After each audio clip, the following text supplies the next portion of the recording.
warahmatullahi wabarakatuh. Halo semuanya. Kami dari program Studi Manajemen Universitas Islam Syekh Yusuf dengan saya sendiri Zahra Kusma Putri NIM 2506010191 dan teman saya Aulia Baitisari dengan NIM 2506010188. Saya Hani Nimatul Maula dengan NIM 2506010207.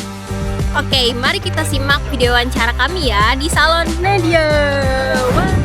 Baik teman-teman, pada kesempatan kali ini kita akan melakukan wawancara di Salon Nidia. Kita melakukan wawancara ini untuk memenuhi tugas UAS pada mata kuliah Manajemen Sumber Daya Manusia nih. Wawancara ini bertujuan untuk mengetahui bagaimana penerapan manajemen sumber daya manusia pada UMKM. Nah, kelompok kami memilih UMKM-nya yaitu Salon Nidia. Khususnya kita akan mengetahui bagaimana proses rekrutmen, pelatihan, dan pengelolaan kinerja serta hubungan kerja dengan karyawan nih. Oke, mari aja kita simak video wawancara dengan ownernya. Mari ikutin aku.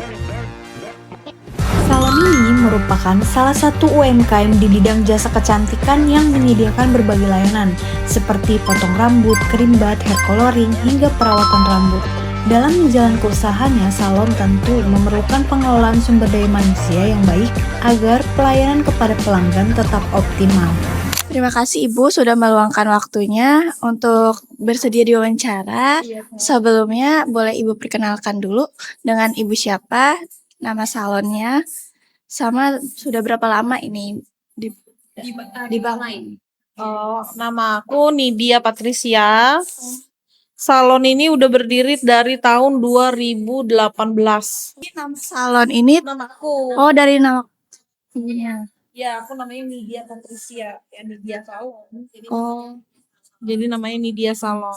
sekarang masuk ke wawancara yang pertama. Biasanya kalau Ibu merasa perlu menambah karyawan, itu bisa carinya dari hal yang paling pertama itu apa yang untuk dipertimbangkan? Kalau ini ya, kalau customernya udah bener-bener nggak kepegang, sering menolak customer, baru kita nambah. Kalau masih bisa kepegang, enggak. Ya kita lihat inilah kuantitas customer banyak atau enggak, itu dari situlah baru kita mempertimbangkan menambah orang. Lalu kalau untuk proses rekrutmennya, kayak misalkan nih mau rekrut karyawan baru, itu yang dilihat dari segi apa? Pertama penampilan ya, pasti kan. Terus yang kedua fisik ya. Fisik kalau bisa sih yang maksudnya jangan yang kurus, pengennya kita yang berisi. Karena kan kita main andalannya ke tenaga ya buat mijit gitu. Itu aja sih yang penting sehat, terus nggak kurus. Itu aja berisi lah. Dari segi penampilan dan fisik. Iya gitu. Kalau misalkan merekrut karyawan baru nih, gimana proses belajar atau adaptasinya supaya sampai karyawan tersebut tuh bisa bekerja sendiri? Ya pertama kita dari ini dulu, penyesuaian dulu, dia lihat-lihat dulu nih proses kita kerja. Terus hari kedua kita kita belajar dulu dari hal dasar, misalnya cuci rambut, krimbat. Kita nggak bisa menentukan sampai bisa kerja sendiri, nggak bisa karena bertahap. Kita dari ngajarin dulu krimbat dulu, kalau dia udah ahli krimbat nih, udah pinter, kita naik lagi ke food spa, mini pedi. Jadi ngajarinnya bertahap. Tapi dia tetap pegang tamu sesuai apa yang sudah diajarkan gitu. Itu biasa kalau training tuh selama berapa, ada minggu atau Ya untuk krimbat doang ya minimal ya sebulan lah, 2 minggu. Tergantung SDM-nya sih. Kinerjanya ya. Iya, kalau ada yang cepat nangkep, ada yang lama. Dia gitu sih. Tergantung kualitas SDM intinya mah.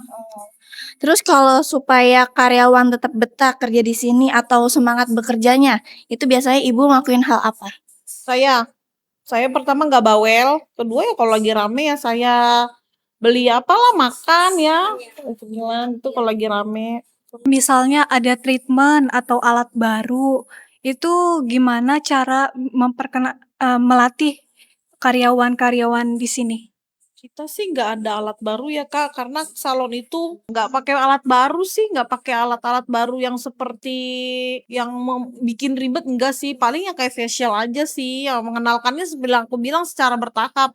Pasti yang diperkenalkan duluan untuk korean senior. Kalau yang baru mah enggak. Menurut Cici nih, karyawan seperti apa sih yang memiliki kinerja yang baik? Ya nggak suka bolos, saya mah orangnya nggak ribet ya Kak ya, yang penting nggak suka bolos, megang tamunya bener, nggak dikomplain, dah itu aja. Berarti disiplinnya ya. Disiplin, ya itu aja sih. Attitude ya pertama. Oke, kemudian bagaimana sih sistem penggajian atau bonus di salon ini? Komisi aja Kak, komisi per kepala, misalnya berapa, terus sama uang makan harian gitu aja. Selama jadi pendiri di sini, apa tantangan terbesar dalam mengelola karyawan? Kesulitan ya kadang ada yang suka nggak susah diatur, susah dikasih tahu. Namanya orang kan punya pemikiran dan ininya masing-masing ya. Ya itu aja. Ada yang intinya kembali lagi tergantung SDM-nya. Nah, terus kalau misalnya ada konflik antar karyawan atau mungkin karyawan telat nih, itu cara nanganinya gimana? Kalau konflik aku dudukin bareng, ngobrol. Lu gimana? Penyesuaiannya gimana? Kalau mereka saya dudukin bareng harus bersalaman bareng. Saya nggak mau ada konflik karena salon itu kerja sama tim. Kalau kerja sama tim kita diem-dieman itu nggak bisa.